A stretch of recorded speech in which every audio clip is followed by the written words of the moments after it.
The great hall of the Ziran court glittered with crystal light. Tall pillars rose into the air, carved with symbols of pride and power.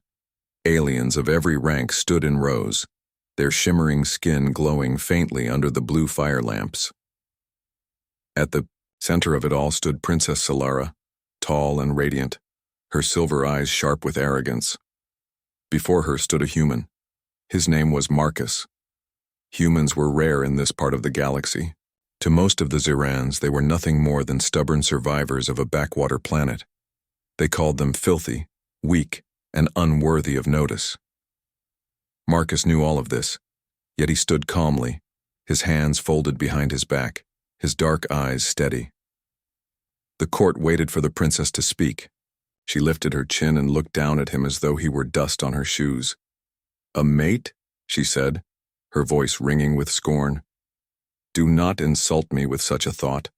A human is no match for a princess of Zira. They are frail. They are plain. They carry nothing of worth in their blood.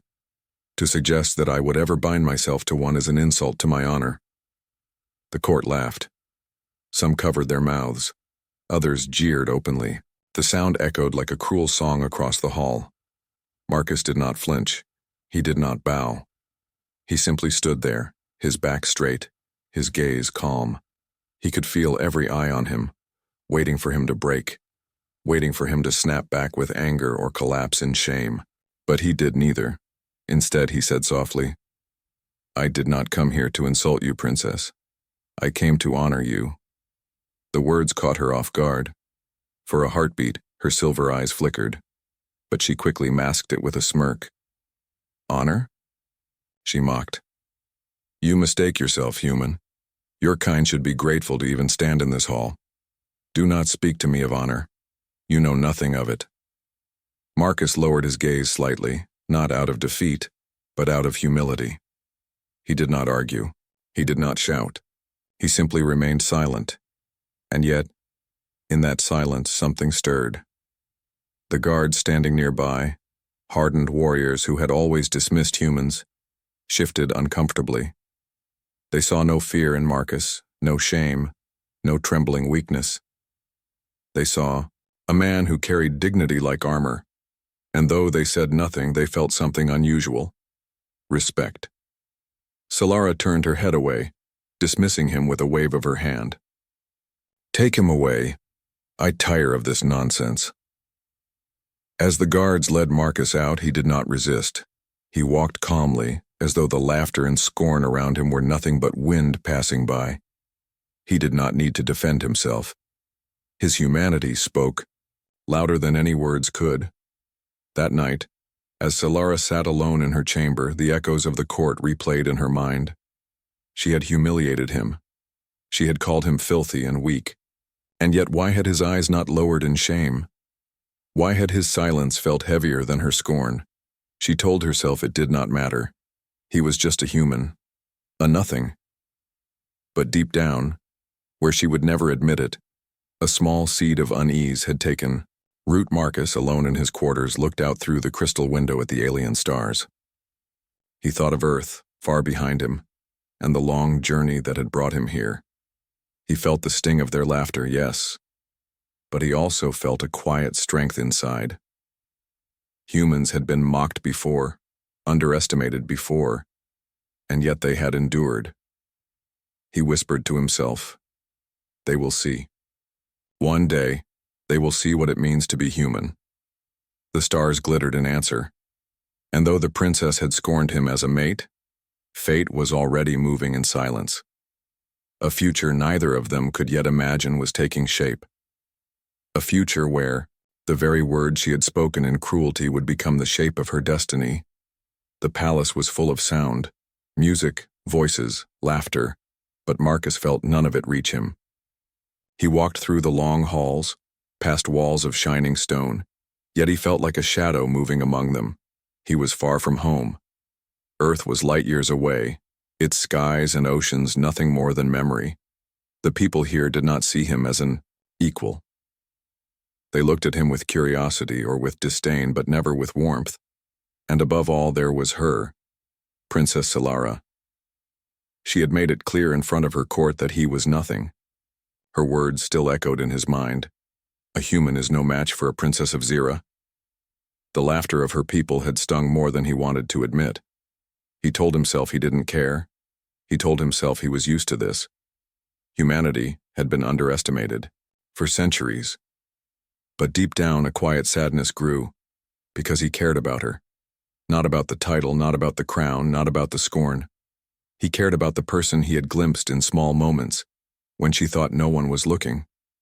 The times her sharp eyes softened with weariness, the rare smiles that broke through her cold mask. She had moved away from him, not in distance of space, but in distance of heart. She had pushed him out with her pride, and he didn't know how to cross the space between them. Solara, in her chambers, paced back and forth. She told herself she had no reason to think about the human. Yet every time she tried to rest, his face came back to her mind. Calm, steady, unbroken. He had not shouted back. He had not lowered himself in anger. He had simply stood, carrying the weight of her insult with silence. Why did that disturb her? More than if he had argued. Her people expected her to ignore him, to keep her distance. And she did. She held her head high, spoke to him only when duty forced her to, and treated him as though he were invisible. But at night, she felt the ache of something she could not name. One evening, Marcus sat alone in the gardens of the palace. Alien flowers glowed softly in the starlight, filling the air with a sweet scent. He stared up at the sky, at constellations he did not know, and thought of Earth's familiar stars. He missed home. He missed the people who had believed in him. And now, here in this place of glittering stone, he felt like a ghost. But humans were never made to surrender to loneliness. He picked up a small flower from the ground and held it in his palm. Its petals were fragile, glowing faintly. It reminded him of Earth, of how life could bloom in even the harshest places.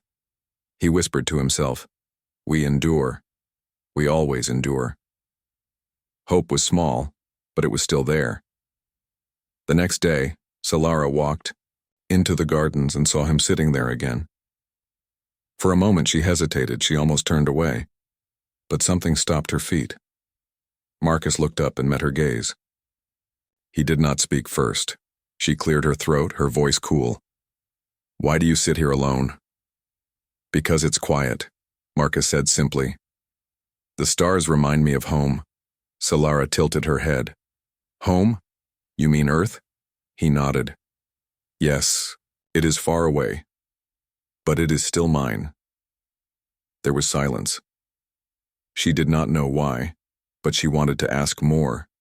She wanted to know what kind of world had shaped him, what kind of people had given him such strength. But pride held her tongue.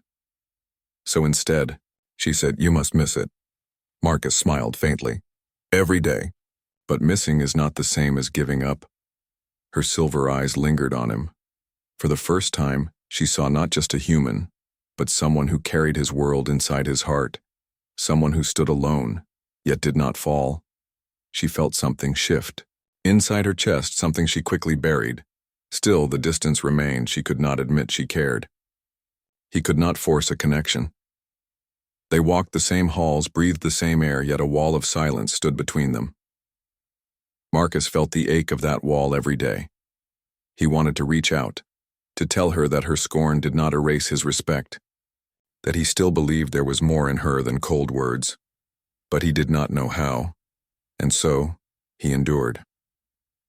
That night, as the palace slept, Solara stood by her window, staring at the stars.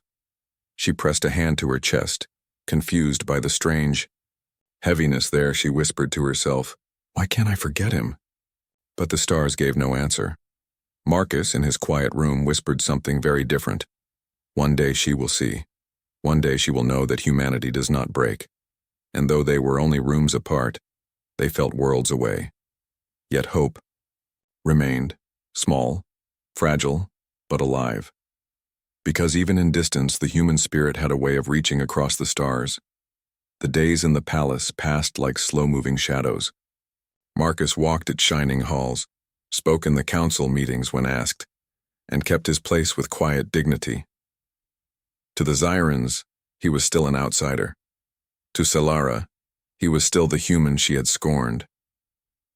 But in the quiet corners of his heart, Marcus carried a weight heavier than their laughter. He carried the ache of distance. Solara was near, yet far. She was in the same palace, sometimes even the same room, but she felt as unreachable as the stars above. He thought of her often, her proud voice, her sharp eyes, and the rare softness she tried to hide. He wanted to reach across the silence, but he did not know how, and so he stayed distant, hoping she might one day step closer. Solara felt the same ache, though she would never admit it. In the court, she stood tall, her words cool, her face proud. But behind closed doors, she thought of Marcus. She remembered his silence when she had insulted him, the way he had borne her scorn without anger. She remembered him in the gardens, speaking softly of earth, of home. Why could she not let it go? Why did his presence trouble her so deeply? She told herself he was nothing. She told herself she had been right to call him unworthy. But each night, when the stars shone outside her window, her heart whispered something different. One evening, Marcus found himself walking through the marketplace near the palace. It was filled with alien colors and voices, merchants selling glowing fabrics, fruits that sparkled like gems, and machines that hummed with strange energy. He stopped at a stall where a small child was crying. The alien mother struggled to comfort him, but the child's eyes were fixed on a broken toy in his hands. Without a word, Marcus knelt down. He took the toy gently, studied it, and with steady hands began to fix it. The child sniffled, watching with wide eyes as Marcus used a simple piece of wire from his pocket to mend it. When the toy lit up again, glowing softly, the child gasped with joy. The mother bowed her head in thanks, and Marcus only smiled. Humans had always been good at fixing what was broken. From the edge of the market, Solara had watched. She had come quietly, her cloak hiding her face, but her eyes could not look away. She saw the human kneeling, patient and kind, and something inside her stirred. This was not weakness. This was not filth. This was strength of a different kind, and it frightened her. Later that night, Solara sat alone, restless. She could not push the image away. Marcus helping the child, his quiet hands steady, his eyes kind. Why did it matter? Why should it matter? She pressed her hands to her chest and whispered, "Why can't I keep him out of my thoughts?" But she had no answer. Marcus, in his own quarters, thought of her too. He thought of the way she sometimes looked at him when she thought he wasn't watching, curious, uncertain, almost soft. He thought of how far away she seemed even when she was close.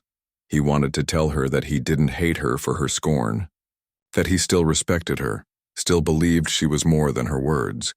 But each time he imagined it, the wall of silence between them stopped him. It was like reaching for a star. You could see its light, but never touch it. And yet, humans had always reached for stars. Days turned into weeks. The distance between them did not shrink, but it also did not grow. It was a strange, fragile balance. Solara told herself she did not care. Marcus told himself he could endure. But both felt the same sadness, the sadness of wanting to reconnect and not knowing how. One night, the palace was shaken by a storm. The skies above Zira filled with thunder and lightning, a rare and powerful event. The halls trembled, the lights flickered, and many hid in fear. Marcus stood at the window, watching the storm rage. It reminded him of Earth, of tempests that bent trees and shook houses, storms his people had endured for centuries. He felt no fear. Instead, he felt hope, because storms passed, and after them, skies cleared. Solara, in her own chamber, watched the same storm. She felt the trembling of the palace, the fear in the voices outside, and her own heart racing. But then, for some reason, she thought of Marcus. She imagined him standing calm, steady, like he always did. And somehow, She felt less afraid. It was in that moment that she realized his presence gave her strength even if she did not want to admit it. The storm ended, leaving the air clear and fresh. Solara stood by her window, whispering to herself, "Why do I feel closer to him when I've done nothing but push him away?" Marcus, staring at the same stars, whispered, "One day she will see. One day this distance will not matter." And though they were still apart, still silent, still bound by pride and fear, something unseen was slowly weaving them together. The walls of silence remained, but cracks were beginning to form. The palace was alive with preparations. A delegation from another star system had arrived, and Princess Solara was required to host them with dignity. The great halls shimmered with crystal banners, glowing orbs of light, and music that rang like silver bells. Marcus stood at the edge of the gathering, silent as always. He wore simple clothes, nothing as grand as the aliens around him, but he carried himself with calm strength. Many ignored him, some sneered, but a few whispered, remembering the human who had faced Solara's scorn and had not broken. Solara sat on her throne, her crown glimmering in the light. She looked down on the celebration, her face proud, but her heart restless. Every time she caught sight of Marcus at the edge of the crowd, her chest tightened. Why was he always there? Steady, calm, like a shadow that refused to leave her. She told herself it meant nothing. Yet her eyes betrayed her, seeking him again and again. The delegation brought gifts and words of peace, but not all came with goodwill. In the middle of the feast, a sudden commotion broke out. A group of masked intruders pushed through the hall, shouting in anger. Blades of light flashed in their hands, and panic filled the room. The guards rushed forward, but the intruders were quick, slipping past the defenses. One of them leapt onto the dais, raising his weapon toward Solara. For a heartbeat, fear froze her. Then she saw him. Marcus. He moved without hesitation, not with the speed of a trained warrior, not with the strength of the Ziran guards, but with the quick, sharp courage of a human who refused to stand still. He threw himself between Solara and the attacker, grabbing a fallen staff from the ground. The weapon clashed against his makeshift defense, sparks flying. The alien attacker was stronger, but Marcus held on with sheer determination. Solara gasped as the guards finally struck down the intruder. Marcus staggered back, his arm burned from the weapon's heat, but he remained standing. He had placed himself in danger, not because of duty, but because it was who he was. The hall fell silent. Every eye turned toward him. Solara stood slowly, her silver eyes fixed on the human who had shielded her with his own life. "Why?" she whispered, her voice trembling. "Why would you do that?" Marcus looked at her, sweat on his brow, pain in his arm, but his voice calm. "Because no one deserves to fall alone," he said softly. Solara's heart twisted. That night, when the hall had cleared and the guests were safe, Solara found herself alone with Marcus in the gardens. She had ordered the healers to tend his wound, but he had refused the grand treatment, allowing only simple bandages. She stared at him, her voice caught between pride and something she could not name. "You are a fool," she said finally. "You risked your life when you did not have to." Marcus smiled faintly. "Maybe. But humans, we don't watch and do nothing. We act, even when the odds are against us." She looked away, fighting the warmth in her chest. "You could have died," he shrugged gently. "Better me than you." Her eyes snapped back to his, silver meeting brown. She saw no arrogance there, no pride, no hunger for glory, only sincerity. For the first time, Solara felt the wall inside her crack, but pride was a heavy chain. She turned sharply, wrapping herself in cold words. "Do not think this means anything, human. I do not need you. I do not care." Marcus did not argue. He did not defend himself. He only nodded, his expression calm, but when she walked away, her chest ached. And when he was left alone in the garden, staring at the stars, his heart felt heavier than ever. That night, both lay awake in separate rooms, feeling the same ache of distance. Solara pressed a hand to her heart, whispering into the darkness, "Why can't I let him go?" Marcus, staring at the alien stars, whispered, "Why does she feel so far away when she is just beyond these walls?" Neither had an answer, but both felt the same hope, fragile but real, that maybe somehow the distance between them would not last forever, because storms had passed before, because broken things could be mended, because the human spirit was not so easily silenced. The palace was calm again, but inside Solara's heart, there was no peace.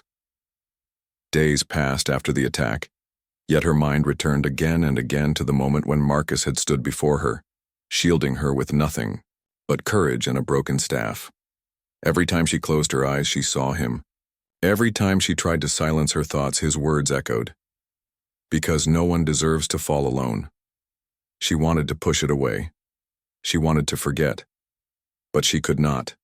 Instead, she began to avoid him. In council meetings, she did not meet his eyes. In the halls, when she saw him walking, she turned away. She spoke to him only in short, sharp words. She told herself that keeping distance was the only way to protect her pride. But her heart did not listen. Marcus felt the coldness. He had not expected thanks, not really, but he had hoped for something, a word, a glance, a sign that she saw him differently now. Instead, she grew more distant. And so, Marcus carried his sadness silently. He still walked the halls with calm steps, still joined the councils, still treated everyone with dignity. But at night, when he was alone, the ache in his chest grew heavy. He thought of Earth, of home, of the people he had left behind. He thought of Solara, too, of the princess who had called him filthy, yet who lingered in his thoughts more than anyone else. He missed her, even though she was near. He wanted to reconnect, to speak to her heart, but he did not know how. Humans were strong. They endured storms. They carried hope even when there was no light. But even the strongest hearts could feel lonely. And Marcus was lonely. Solara, too, felt a loneliness she could not name. Each time she looked at Marcus from afar, she remembered how steady he had been, how unbroken. She wanted to speak to him, to tell him that his courage had touched her, that his presence gave her strength, but the words stuck in her throat. Her pride was a cage and she did not know how to step out of it. Weeks passed. The palace continued its rhythm, but something strange began to happen. Solara grew restless. Her body felt heavier, her heart beat faster. At first she thought it was nothing. Stress from the attack, perhaps. But as the days went on, she realized the truth she could not deny. One night, in the quiet of her chamber, the healer confirmed, "You are with child, princess." Solara's breath caught. Her silver eyes widened in shock. "No, that cannot be." But it was true. The healer bowed, her face full of confusion and fear. "This child, its blood is not holy Zyron. Princess, its father is human," Solara's heart thundered. She staggered back, her mind racing. Marcus. The memory of that night of truth returned. The closeness, the walls crumbling for just a moment. The connection she had tried so hard to bury. And now, from that moment, a new life had begun. Her pride screamed. Her mind rejected it. But her heart felt something else, a fierce protectiveness. For hours she sat alone, trembling, her thoughts spinning. What would her people say? They had laughed at the very idea of a human as a mate. They would call it shameful. They would call it weakness. But when she placed her hand against her stomach, a different thought rose. This was no weakness. This was life. This was her child. His child. And for the first time she understood what it meant to carry more than just pride. Marcus knew nothing yet. He continued his quiet days, distant but steady, carrying his sadness with hope. He often thought of Solara, though he told himself she was forever beyond him. But destiny was already moving. Solara had once scorned him as a filthy human. Now she carried within her a bond that tied them together forever. She did not know how to tell him. She did not know how to face her people. She only knew one thing. The distance she had tried to keep was no longer possible. A future had begun inside her. A future that would change everything. That night, as she stood by her window, Solara whispered into the stars, "What do I do?" And, though the stars gave no answer, she knew she could not run from the truth. The palace had grown quieter around Solara. She walked its shining halls with her head high, as always, but inside she carried a secret that weighed heavier with each passing day. She was with child, and not just any child. A child whose father was human. She had once mocked the very idea. She had laughed in her pride, called it shameful, impossible. Yet now it was real, and every heartbeat she felt inside her reminded her of the truth. She avoided Marcus more than ever. Not because she hated him, but because being near him stirred emotions she could not control. When she saw him walking calmly among the guards, when she heard his steady voice in the council, she felt her heart ache with sadness. She wanted to tell him. She wanted to bridge the distance. But every time she opened her mouth, fear stopped her. What would he think of her? What would he think of this child? And beyond that, what would her people think? The whispers began soon after. Servants noticed the change in her steps, the softness in her face. Rumors spread through the palace, like fire. Some said the princess carried a secret illness. Others claimed it was worse, a forbidden bond. One night in the council chamber, a noble dared to speak what others only whispered. "Princess," the noble said sharply, "the people are restless. They say you carry a child that is not holy, of Zyra. They say its blood is human." The room fell silent. All eyes turned to her. Solara's heart thundered in her chest, but she did not let her face falter. She stood tall, her silver eyes flashing. "And if it is true?" she asked, her voice cold and proud. Gasps filled the chamber. "Then it is a disgrace." Another noble spat. "To tie our royal blood to a filthy human? To let such weakness into our line?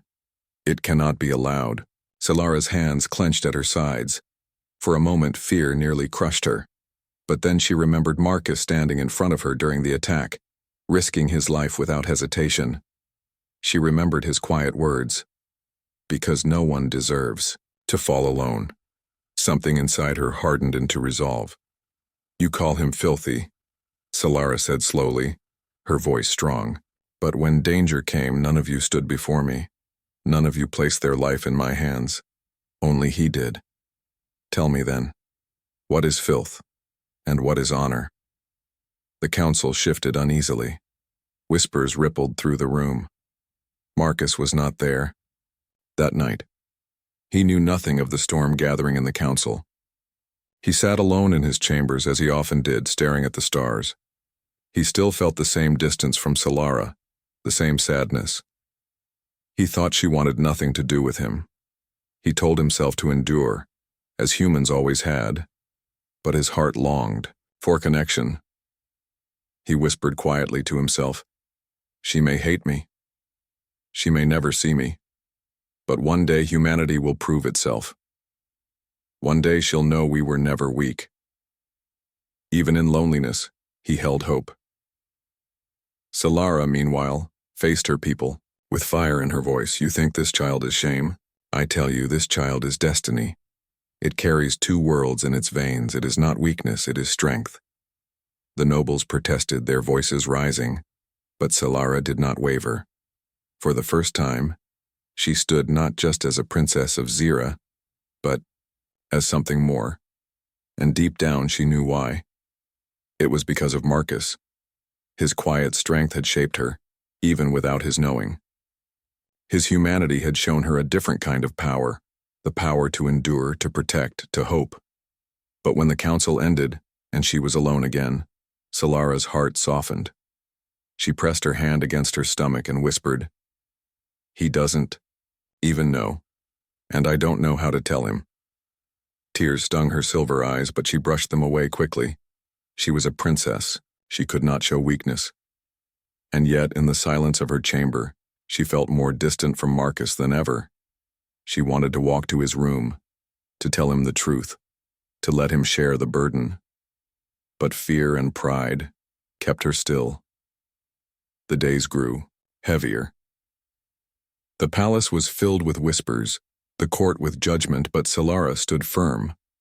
Every word of scorn only pushed her closer to a decision she had never imagined she would make: to protect Marcus and to protect the child, no matter the cost. Because she knew, deep inside, that this was not shame. It was hope. Marcus remained, unaware, still walking his lonely path. But though he felt far from her, his spirit had already changed her world.